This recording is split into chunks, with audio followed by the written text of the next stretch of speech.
The front door of the apartment clicked open. Dhruv stepped inside, his fingers already loosening his dark tie after an exhausting day at military headquarters. But he had barely taken one single step into the hallway when his entire body went still. He sniffed the air. Something was wrong. The apartment always smelled like fresh rain and sweet peaches. That was Yuvan's scent. Warm, gentle, comforting. But tonight the air smelled sharp, bitter, sour, like a peach that had been bruised and left out too long. Distress pheromones, Dhruv's mind registered instantly. His alpha instinct screamed at him like an alarm going off. My omega is in pain. Someone hurt him. He didn't take off his boots. He didn't even pick up his bag from where it had dropped to the floor. He simply walked, fast, urgent, straight into the living room. What he found made his chest ache. The living room floor was covered in crumpled architectural sketches, dozens of them scattered like broken wings. And sitting in the middle of all that mess on the floor, with his knees pulled tightly to his chest, was Yuvan. He was wearing his favorite big yellow sweater. But tonight he looked so small inside it. His face was buried in his arms. His shoulders were shaking silently. He was crying. Dhruv felt something sharp and unfamiliar twist inside his chest. Without a single word, he crossed the room and dropped to his knees directly in front of Yuvan. Yuvan, his voice came out tight, almost urgent. Report. Are you injured? Yuvan's head snapped up. His eyes were red and puffy, his glasses sitting slightly crooked on his nose. He looked utterly miserable and immediately embarrassed to be seen like this. Dhruv, he sniffled, wiping his face aggressively with his sleeve. You're home early. I'm fine. Don't look at me. I'm a mess. Your pheromones are suffocating the entire apartment, Dhruv said flatly. You're not fine. Who did this? Yuvan let out a wet, frustrated little laugh and gestured at all the crumpled papers around him. A client, he said quietly. His voice cracked at the edges. The biggest client at my firm. I spent 3 months designing a rooftop botanical garden for his hotel. 3 months, Dhruv. And today, he looked at my final designs, tore the papers in half in front of me, and called my work. He swallowed hard, childish amateur garbage. He fired me from the project. He picked up one of the crumpled sketches. His hands were trembling. Maybe he's right, Yuvan whispered. Maybe I'm just pretending to be an architect. I just like drawing flowers. Maybe I'm a joke. The sour scent in the room spiked sharply. It physically hurt Dhruv to breathe it in, like inhaling smoke. He is doubting himself. Dhruv's thoughts burned with something fierce and protective. The brightest, most talented person I have ever met is sitting on my floor crying because of some arrogant civilian. This is completely unacceptable. Give me his name, Dhruv said, his voice calm, completely serious. I will have a strike team at his hotel in 20 minutes. We will shut his business down for health code violations. Or I will go intimidate him personally. Your choice. Yuvan blinked at him through his tears. Then a watery, disbelieving little chuckle escaped him. Dhruv, you cannot send a military strike team to a hotel because the owner didn't like my bushes. I can. And I will. Dhruv didn't even flinch. Nobody makes you cry. But the small moment of lightness faded just as quickly as it had come. Yuvan shook his head, the anxiety rushing back in like a tide. It doesn't fix anything, Dhruv. Intimidating him won't make my art good. His breath started coming in short, uneven bursts, his hands flying up to grip his own hair. What if I'm genuinely not good enough? What if my whole career is a mistake? I don't know what to do, I can't think, the deadline is. He was spiraling. Hyperventilating. A full panic attack pulling him under. Dhruv went quiet. He realized, in that moment, that logic was useless here. Military strategy was useless. He had no protocol for this, no training that covered a crying omega and a broken heart. But his instincts did. Gently, carefully, Dhruv reached out. His large, warm hands cupped Yuvan's face on both sides, tilting it upward, forcing Yuvan to look directly at him. Yuvan, he said, his voice dropping to something incredibly soft. Almost tender. Look at me. Breathe. But the blueprints, the deadline. Dhruv leaned forward and he kissed him. Not the hesitant, surprised kiss from the balcony. This was something entirely different. This was firm and grounding and warm, Dhruv pouring every ounce of his steady, protective energy directly into Yuvan through that single kiss, as if he could physically push the panic away. Yuvan froze completely. He's kissing me, his mind went blank and soft all at once. He tastes like coffee and rain. He's so warm. Slowly, like a knot being gently untied, the tension drained out of Yuvan's shoulders. His hands, which had been pulling at his own hair in distress, fell down and found Drew's chest instead, his fingers curling into the fabric of his shirt. Yuvan closed his eyes. And he melted. The sour, painful scent of distress that had been choking the entire apartment simply vanished. In its place bloomed something warm and beautiful, sweet peaches, soft and full, curling perfectly around Drew's cedarwood. Dhruv pulled him closer by the waist.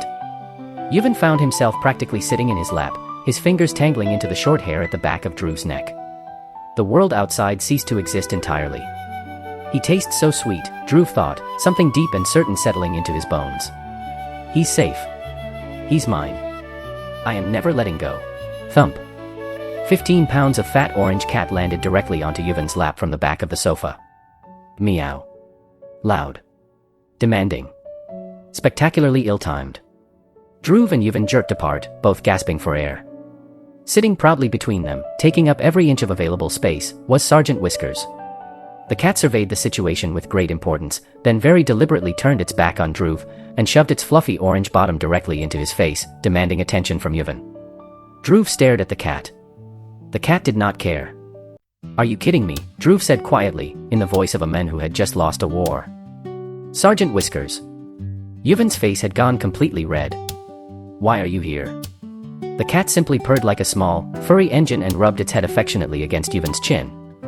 This is a conspiracy, Dhruv thought, staring at the orange menace. First the black one on the balcony. Now this one in the living room. They are coordinating. They are actively trying to sabotage my marriage. He sat back on his heels and pinched the bridge of his nose.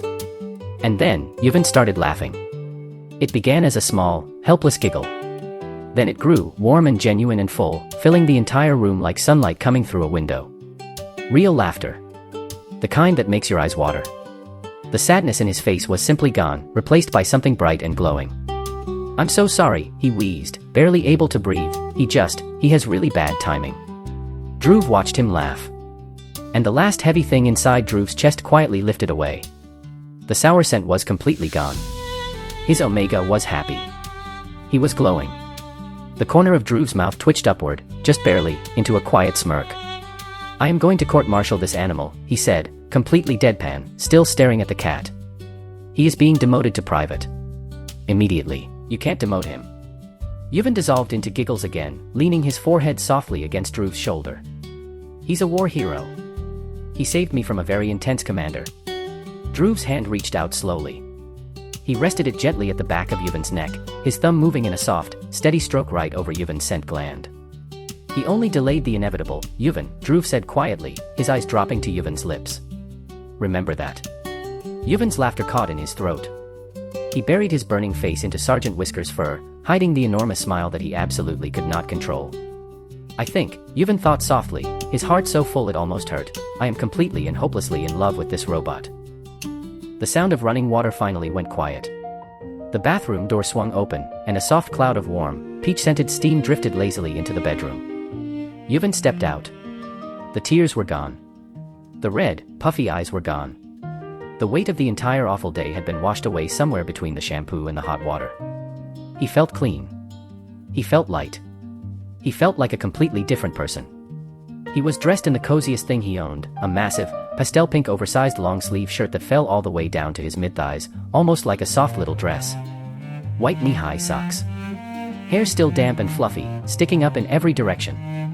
He padded over to the mirror. And then, without even meaning to, his fingers drifted up and touched his lips. A slow, enormous, completely ridiculous grin spread across his face. "He kissed me," Yuvan thought, his reflection grinning back at him like an idiot. "He actually kissed me. To make me stop crying. And it worked. I feel like I'm floating 3 feet off the ground." He stared at himself for a moment longer. Okay, Yuvan. Be cool. Do not walk out there giggling like a teenager." He took a deep breath. Patted both his warm cheeks firmly with his hands. Squared his shoulders. And walked out of the bedroom with the dignity of someone who was absolutely, definitely, 100% cool. He expected the apartment to smell like Dhruv, that deep, grounding cedarwood that had somehow already started to feel like home. Instead, as he turned down the hallway, something entirely different hit his nose. Something warm. Deeply fried. rich and chocolatey. Yuvan stopped walking. Is that grease? He followed his nose straight to the kitchen and stopped dead in the doorway. The marble counter, usually spotless and military precise, was covered in the most beautiful sight Yuvan had ever seen in his life. 2 enormous double cheeseburgers, a mountain of loaded French fries, golden and glistening. And sitting in the center of it all, like the crown jewel of the entire operation, a decadent chocolate lava cake with a little spoon placed neatly beside it. There was a sticky note attached to the burger box. Yuvan picked it up. The handwriting was sharp, clean, and perfectly even, completely unmistakably Dhruv. To neutralize the sour peaches. Eat. Yuvan stood there for a long moment, holding the little note, his chest doing something completely embarrassing and wonderful. He ordered junk food, Yuvan thought, almost in disbelief. This man who eats boiled chicken and raw oats for breakfast like some kind of punishment, ordered me a double cheeseburger and a chocolate lava cake. He carefully set the note back down. If I wasn't already completely in love with him, I definitely am now. He picked up his plate with a smile so wide it almost hurt his face, and walked quietly toward the living room. Dhruv was on the sofa.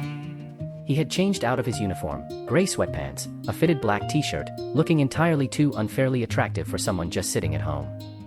He was holding a thick, serious-looking military strategy book in both hands, brow furrowed, looking extremely focused. Sitting on the armrest right beside him, like a small furry assistant, was General, the black cat, staring at Dhruv with an expression of deep personal interest. Yuvan stopped in the kitchen doorway and watched. Something wasn't right. He tilted his head slightly. Wait. He squinted. The book is upside down. Yuvan pressed his lips together very, very hard. His shoulders shook once. He clapped a hand over his mouth.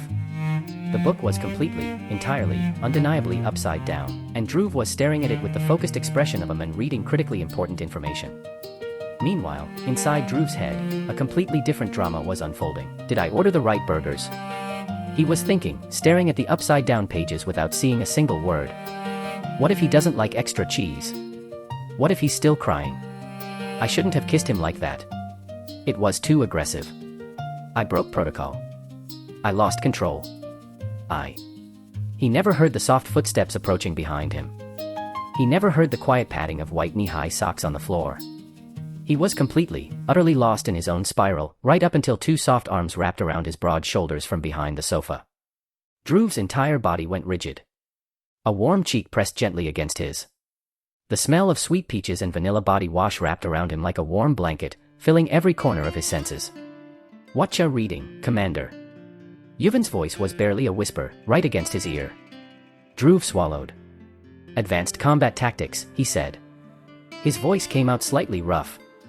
Really? There was a giggle, soft and warm, right beside his cheek. Is that why the book is upside down? Are the tactics from Australia? Dhruv looked down at the book in his hands. It was, in fact, completely upside down. A slow, traitorous flush crept up the back of his neck, all the way to his ears. Without a word, he tossed the book onto the coffee table. General the cat watched the book land.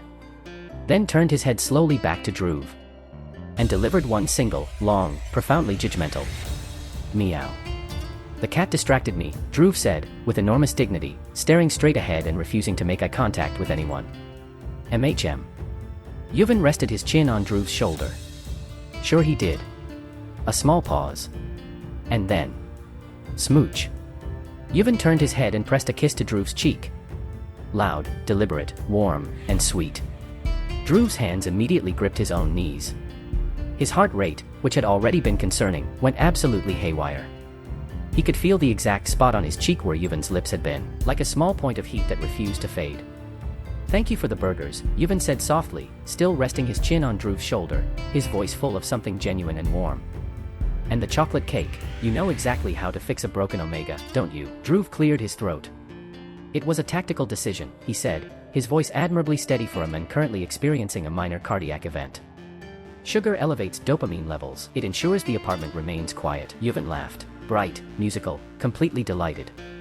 The sound filled the whole living room. He pulled back and walked around to stand in front of the sofa, holding his plate, showing off his oversized pink shirt and his knee-high socks and his fluffy damp hair like he was absolutely, perfectly comfortable being the most endearing thing Dhruv had ever seen. Whatever you say, robot, he said, eyes dancing with mischief. He plucked a French fry off the plate, pointed it at Dhruv once, and then gave him a look, slow, warm, lingering, just a little bit devastating. But just so you know, Yuvan added, smiling, the tactical decision worked perfectly. He winked, and then happily skipped off toward the dining table, humming to himself, swaying slightly in the oversized pink shirt, popping another fry into his mouth without a care in the world. Dhruv sat very still on the sofa. Slowly, he raised one hand and touched his cheek. The skin there was warm. He was fairly certain it would stay warm for the rest of the evening. He is wearing pink, Dhruv thought distantly, watching Yuvan hum at the dining table, swaying his hips a little as he ate. He is eating a burger. He kissed my cheek. My heart rate is currently 140 BPM. I am going to have a heart attack before I turn 30. There was a small movement on his lap. General hopped off the armrest, padded deliberately across Dhruv's legs, and sat down directly in front of him. The cat looked up, amber eyes meeting dark ones, and stared with the calm, knowing expression of someone who had seen everything and judged accordingly. Not one word from you, Dhruv whispered. I am still the commander of this house. General blinked slowly, once, licked his paw, and then turned his back on Dhruv completely, tail swishing with the quiet, crushing finality of a verdict.